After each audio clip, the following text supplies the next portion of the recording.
critical mineral. It's used, and so is gold, but silver is used, well, they're both used in every single sector of the global economy, but silver more. And it gets used up in manufacturing. So, yep, I mean, there's only in physical form of anything. I don't care whether you're talking about lumber or oil or gold or silver or anything. In physical form, there is a finite amount. Even if they find another hoard that they didn't know about, there's still a finite amount. Unlike all of the contracts that have been driving all of this price action. So yeah, I mean, that's the most exciting thing for me, is the banks losing control over manipulation of the sound money market, both gold and silver. You know, it always works like this. When something is suppressed for a really long time and then you let the brakes off, then it shoots in a direction. So technically, you know, silver's been suppressed for many, many, many, many years. But it really was the start last year. And I think we talked about this, where in the US, where it's primarily a paper market, and the paper market has been leading the globe in pricing. But it started to shift last January into a physical market when the US imported a whole bunch of physical silver and a whole bunch of physical gold.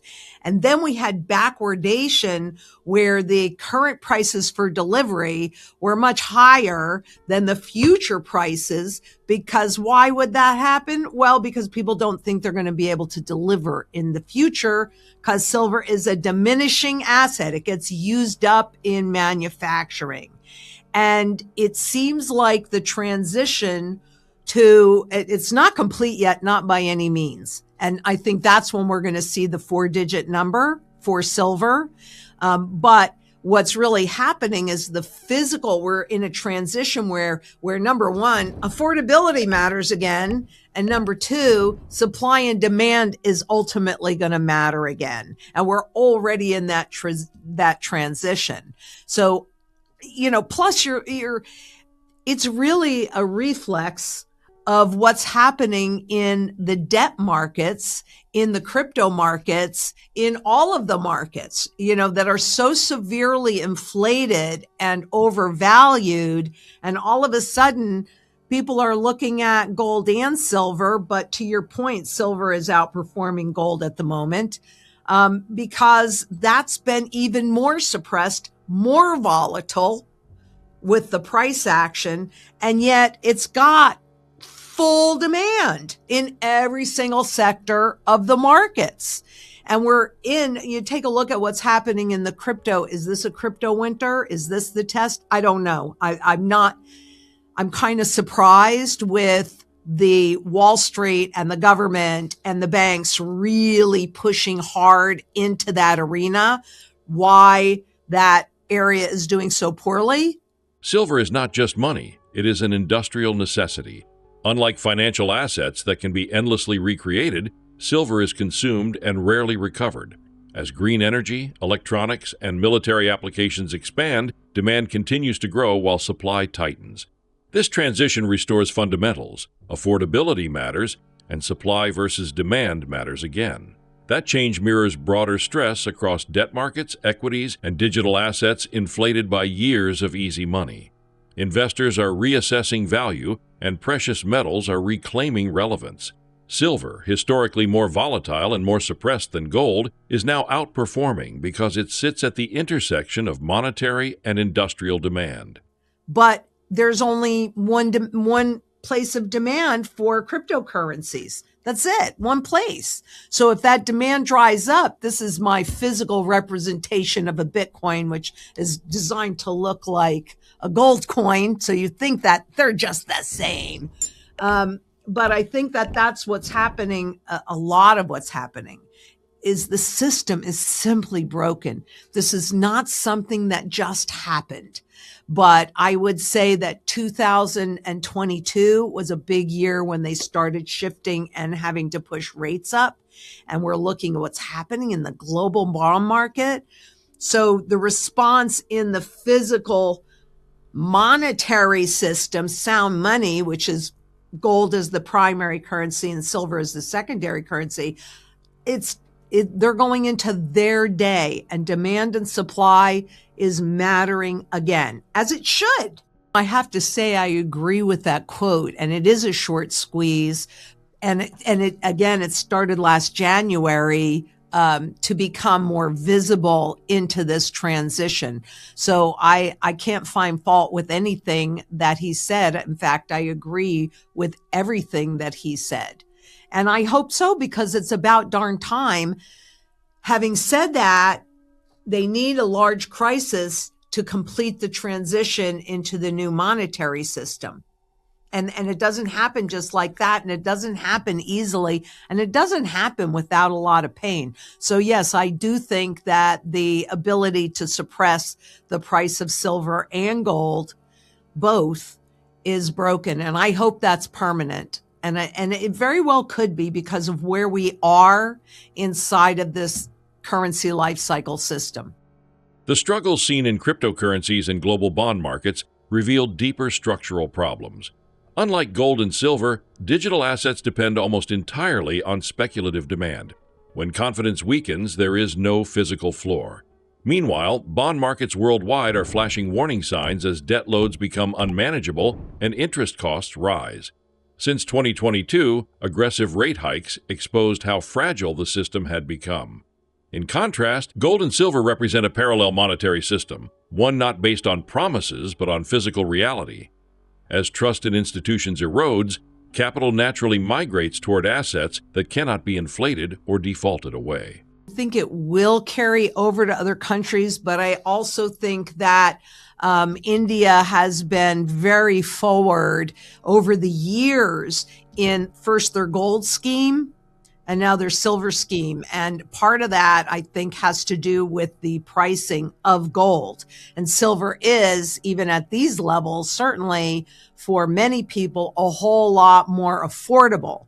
And so I think that the trend that they've been watching with their population also, because that is a tradition in India for people to wear their wealth. They've been through hyperinflation. They've been through currency denominations not all that long ago. What was that? 2018, I think, or 16, something like that, where they demonetized like 85% of their currency. And so this, to me, is an additional scheme to, number one, there's part of them that needs the public to be somewhat resilient.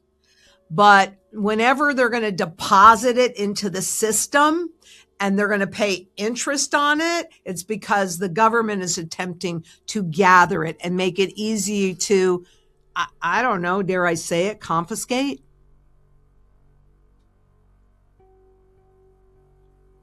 You know, that is something that I've been looking at, you know, quite a bit. And that is something, that is a phenomenon that is global, whether it's done in an overt way, okay, turn in your gold, you have no choice, or it's done in a covert way through these schemes. Either way. Very interesting. Oh, I'm telling you, you know, I mean, either way, if you don't hold it, you don't own it. So if you deposit it in the bank, then, and they want to confiscate it, they're going to do it. Rather than what? Go door to door? They've been working on this, well, primarily with gold, now with silver, but they've been working on this for a very long time. I know a big paper that came out was back in 2019, trying to entice the population to deposit their gold, which is money, and they know it's money. And silver now, it's a function of price, I think, as well. History shows that when monetary systems fail, governments seek control over real wealth. India's gold and silver deposit schemes reflect this tension. Publicly framed as financial inclusion, they also make private wealth easier to monitor and potentially seize. India's population remembers currency demonetization and inflation shocks, reinforcing cultural trust in precious metals. The lesson is simple: if you don't hold it, you don't truly own it. Whether through overt confiscation or subtle policy incentives, centralized storage introduces risk. True price discovery and financial sovereignty require ownership outside systems designed for convenience rather than protection. But the only way you're ever really going to have true price discovery if it really is on a true supply and demand market. And so, yes, that is part of this transition. And I don't know that governments are really keen on the public having the ability to maintain their wealth, but the public is just about the right size to help the government accumulate that wealth if it is held in an easy place for them to take. And what they'll do is they'll come out and they might make you, if they'll either do it overtly or they might even do it a little covertly by getting the public to think that this is what they would say, one-off thing, right? So in other words, it's only going to happen once and then you don't have to worry about it. So therefore you don't have to change your habit. But, India has not been really good at enticing their population into these schemes. I mean, some people have gone along, but yeah, I think silver is a critical mineral. It's used, and so is gold, but silver is used, well, they're both used in every single sector of the global economy, but silver more. And it gets used up in manufacturing. So, yep. I mean, there's only in physical form of anything. I don't care whether you're talking about lumber or oil or gold or silver or anything. In physical form, there is a finite amount. Even if they find another hoard that they didn't know about, there's still a finite amount. Unlike all of the contracts that have been driving all of this price action. So yeah, I mean, that's the most exciting thing for me is the banks losing control over manipulation of the sound money market, both gold and silver. Every physical resource, silver, gold, oil, lumber, exists in limited quantity. Paper contracts, however, are infinite. For decades, leverage distorted prices masking scarcity. That distortion is now unraveling. Silver's technical breakout reflects more than charts. It reflects a century of accumulated pressure. Banks are losing their grip on price control as physical markets assert dominance. This shift is critical. Sound money was never meant to be centrally managed. Precious metals exist beyond political cycles, beyond balance sheets. Their resurgence signals not just a market move, but a structural reset where reality overrides financial engineering. It shouldn't be that way. They shouldn't have control. This is God's money. This is sound money that bankers and central bankers and governments cannot inflate away.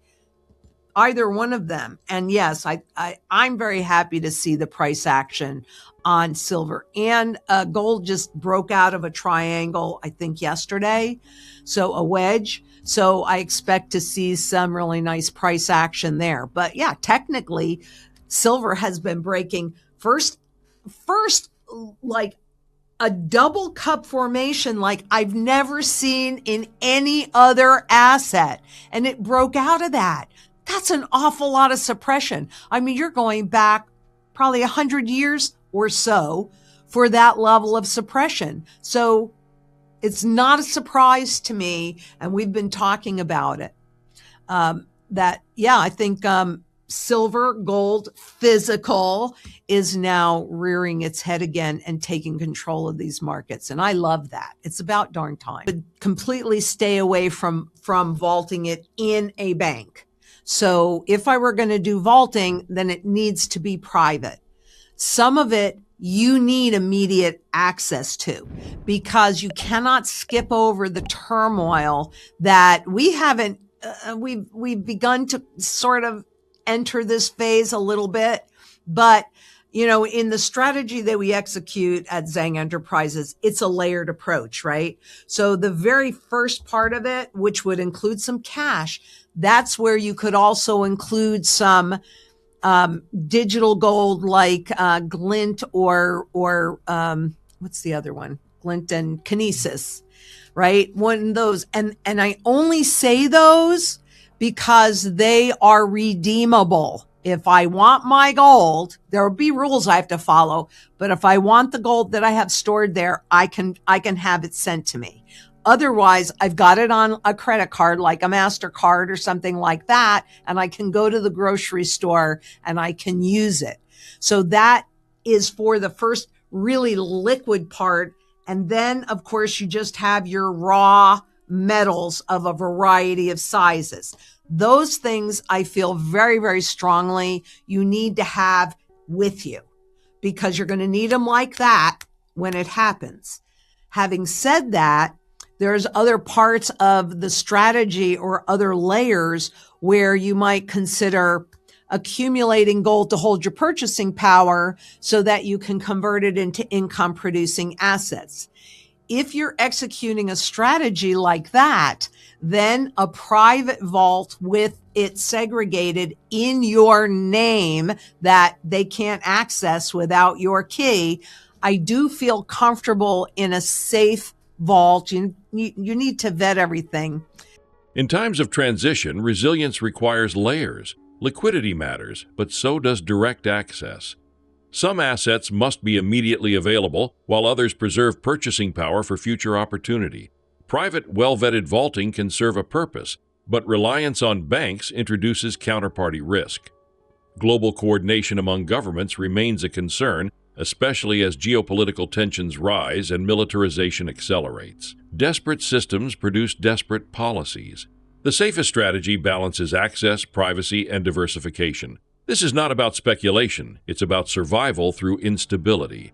Precious metals are not a trade, they are preparation for a world redefining money itself. I question whether or not the places that are currently considered a safe harbor, to your point, like Switzerland and Singapore, this is really a global issue. And while I cannot guarantee that governments will and central bankers will come together in a synchronized way again, we certainly saw them do that after 2008. And with forward guidance but just a globally synchronized methodology. And I'm not going to lie, I have some concerns about that, because desperate governments do desperate things. This isn't just something that's happening in the US. This is something that's happening all over the world. So it's almost like someplace like Serbia, where we were talking and they just rubber stamp everything. It goes in, it's hard to track everything. I would probably, honestly, if I could find, and I don't know of one yet, we've started doing our research on it, but if I could vet a really solid vault like we did in Panama, we found one in Panama that I would feel very comfortable with it, thanks to my friend Francis Hunt, right? That was a phenomenal experience. I would feel comfortable with something like that. But we're looking at another war, right? On top of what we already have going on, when you're seeing Germany and Europe really hasn't built their army, but now they're looking to do that, which means they're anticipating deeper conflict. And I can't even sit here and say to you absolutely that there are sides in this conflict, because so much of it is for visibility, right? We aren't going to know the truth of that until we know the truth of that. But I wouldn't guarantee that everybody's at the IMF except for a few countries, and they meet all the time and they talk quite regularly, and we already saw them be synchronized until they weren't anymore. So, I feel good about a really well vetted private vault. That I do. But I also feel like there is absolutely that first part of your portfolio that you can't put in a vault because you need it when you need it, just like that.